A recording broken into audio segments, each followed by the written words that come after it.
Assalamualaikum warahmatullahi wabarakatuh.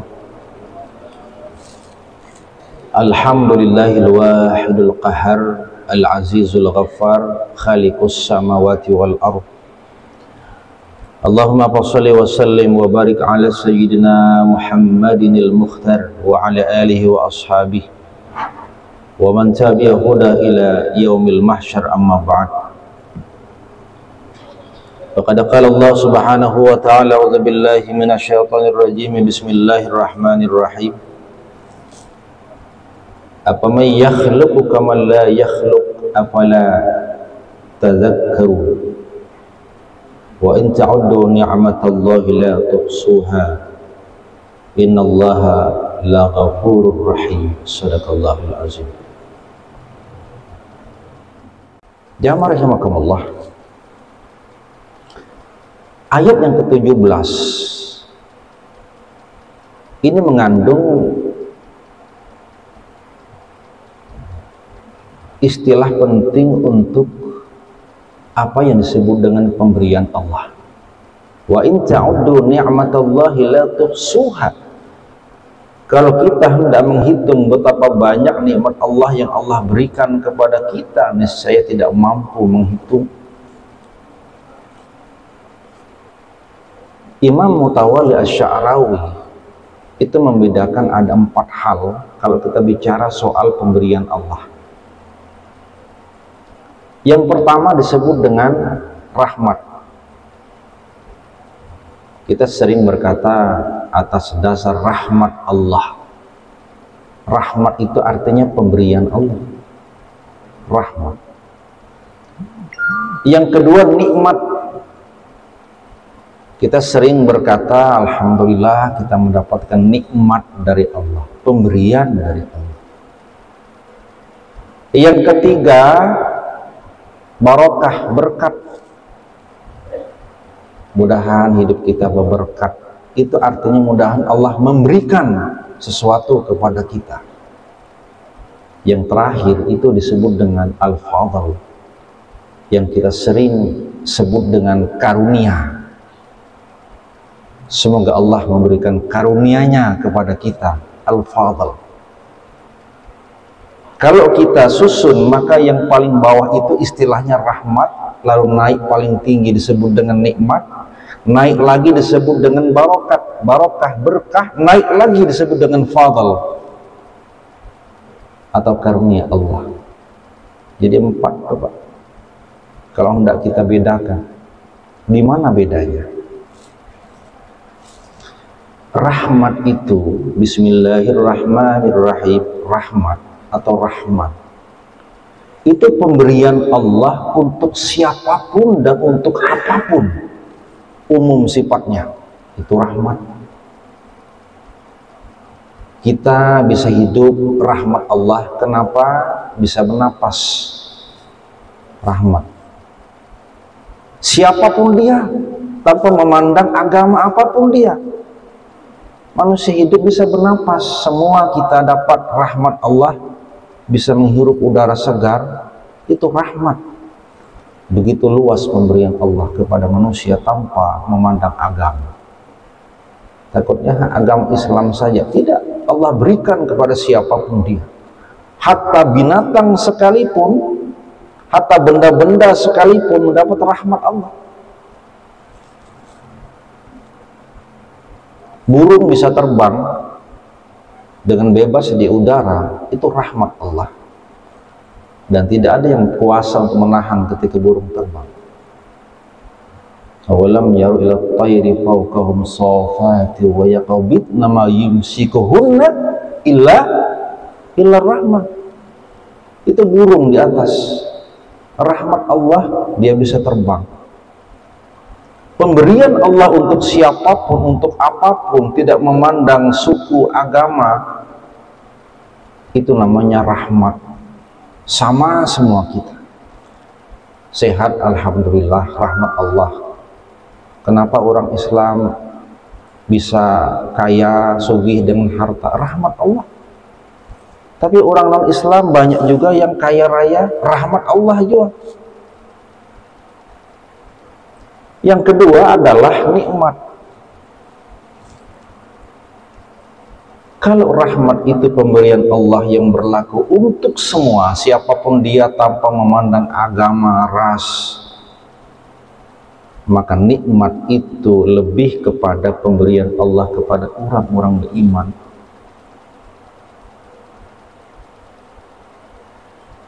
Nikmat itu dasarnya iman.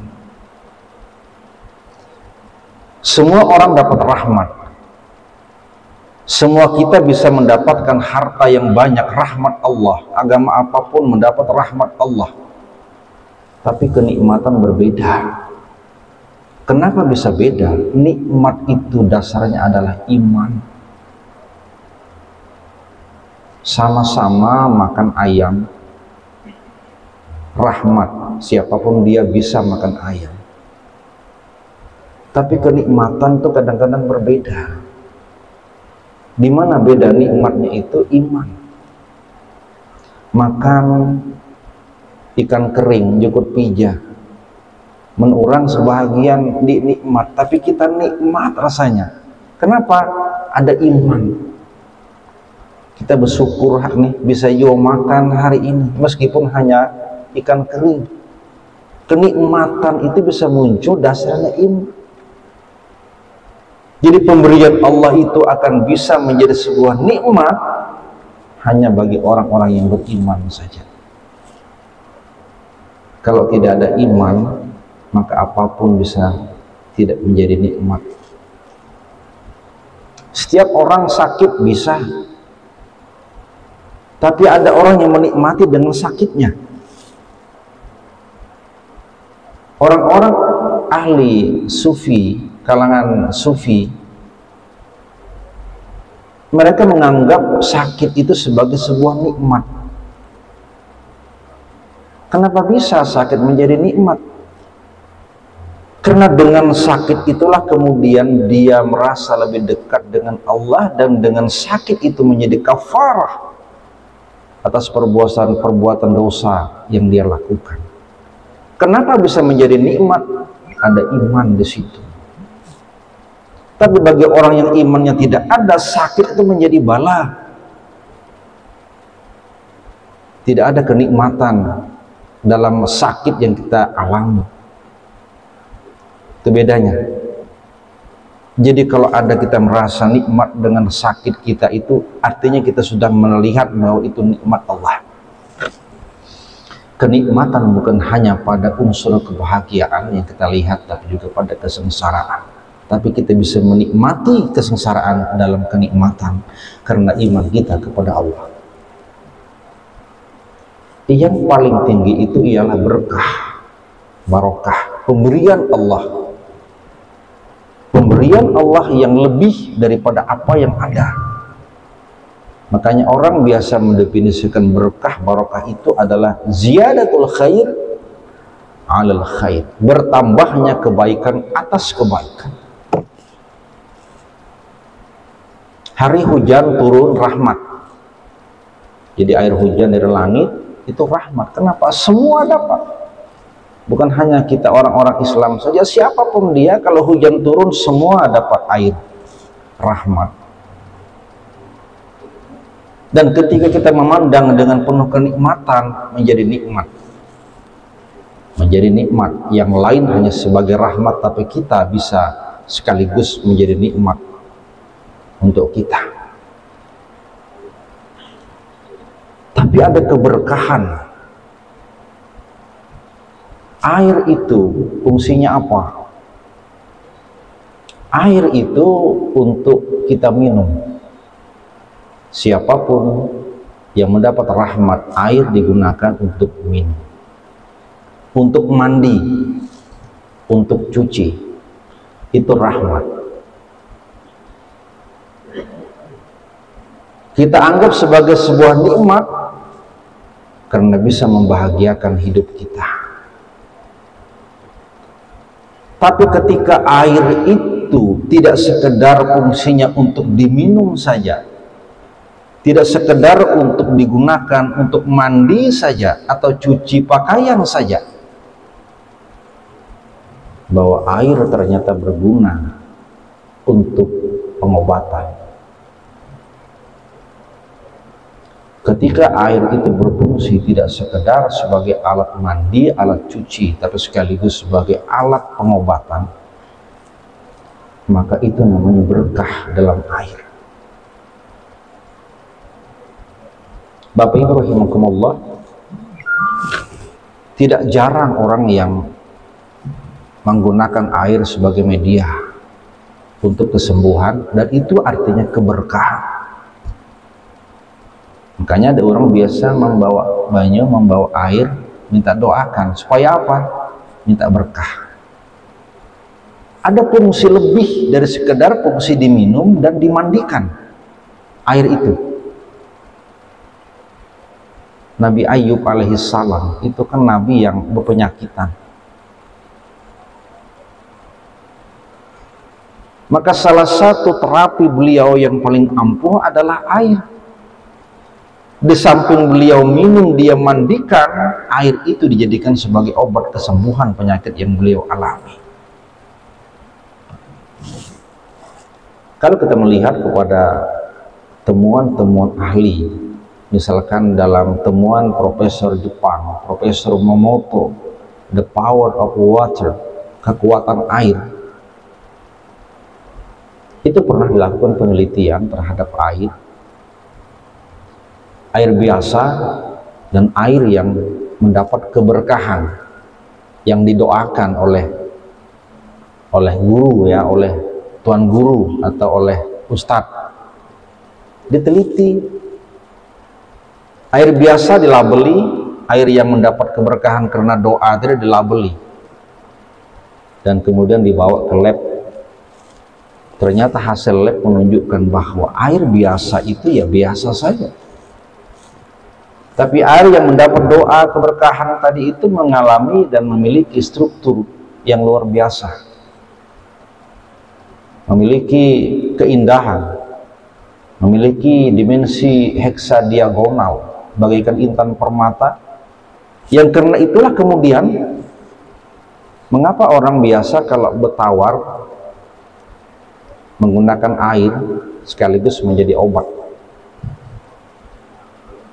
Orang bahari mau sakit gigi, dia pergi ke dokter atau dia pergi ke mantri, pergi ke tuan guru, minta doakan, beri air, didoakan, diminum, sembuh. Bukan tidak logis. Hasil penelitian menunjukkan doa terhadap air tadi itu memiliki komposisi yang memiliki kemampuan untuk menjadi alat pengobat penyakit. Nah, jadi inilah kemudian kalau air itu kita pandang sebagai sebuah keberkahan, maka pemberian Allah itu bukan sekedar untuk diminum dan dimandikan, digunakan sebagai alat untuk mandi, tapi ketika dia berfungsi sebagai obat, maka itu menjadi keberkahan bagi kita. Yang terakhir disebut dengan fadl, yang kalau kita terjemahkan itu sama dengan karunia Allah. Karunia Allah ini itu hanya diberikan kepada orang-orang tertentu saja yang Allah kehendaki. Al-Fadl.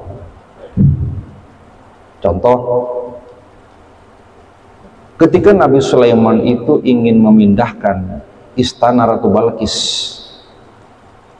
dari Yaman di Arabia Selatan pindah ke utara daerah Syam, Palestina, ketika itu dikatakan bahwa ada salah seorang yang mampu mendatangkan dalam hitungan yang amat sangat singkat, dalam hitungan kedipan mata,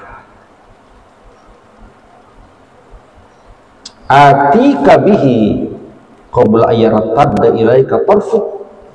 Aku sanggup mendatangkan istana Ratu Balkis dari Yaman, Arabia Selatan ke utara Syam dalam hitungan mata berkedip. Jadi sekedipan mata pindah. Istana Ratu Balkis itu di Yaman, Arabia Selatan, pindah ke utara wilayah Palestina dalam hitungan kedipan mata, luar biasa. Ketika itu terjadi, maka apa kata Nabi Sulaiman? Hadza min fadli rabbi, ini karunia Allah. Maka karunia itu hanya diberikan kepada orang-orang tertentu yang Allah kehendaki. Kalau tidak, tidak bisa. Siapa yang bisa memindahkan patung singgasana di seberang ke Pendah, misalkan ke Jakarta, dalam hitungan kedipan mata? Adakah? Tidak ada. Kalaupun ada, itu karunia Allah yang hanya orang-orang tertentu saja yang bisa melakukan. Jadi mau ada orang yang bisa merubah kertas menjadi duit, ada kah? Sulap mah itu Pak. Kalaupun real ada, itu karunia Allah yang tidak akan diberikan kepada siapapun kecuali dengan kehendak Allah.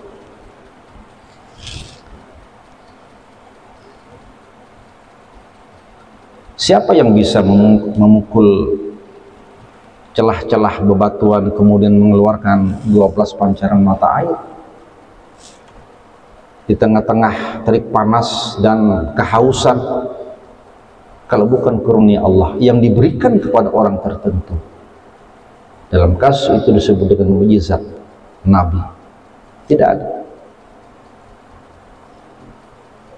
Allah yang menghendaki itu. Nah, ini pemberian Allah.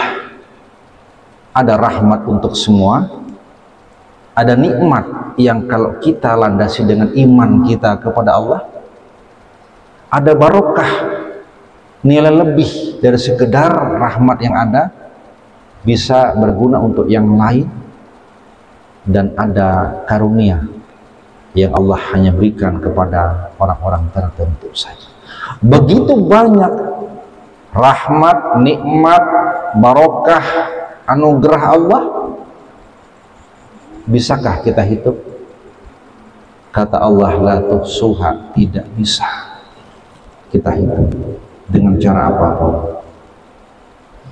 Maka oleh karena itu, innallaha la ghafurur rahim, Allah itu maha pengampun lagi maha penyayang. Mengapa Allah menyatakan aku maha pengampun? Karena aku tahu ya Allah, kamu tidak kuasa menghitung nikmatku yang besar. Ku ampuni atas keterbatasanmu. Cuman kita kadang-kadang lupa diri. Baru sedikit nikmat yang Allah berikan, lupa kepada Allah.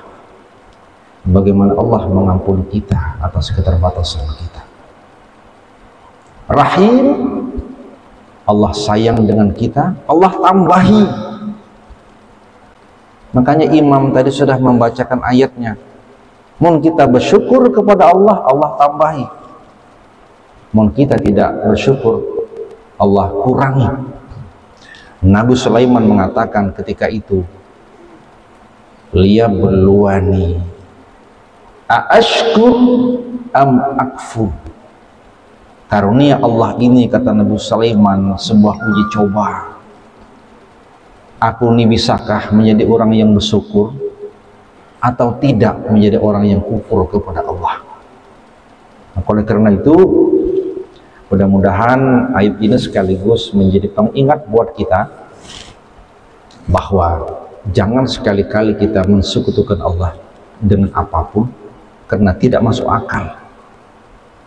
Dan kedua, kita bersyukur atas rahmat Allah, nikmat Allah, barakah Allah, karunia Allah. Karena itu yang membuat kemudian semuanya menjadi bertambah baik dan bertambah baik. Aku qouli hadza wa astaghfirullah. Assalamualaikum warahmatullahi wabarakatuh.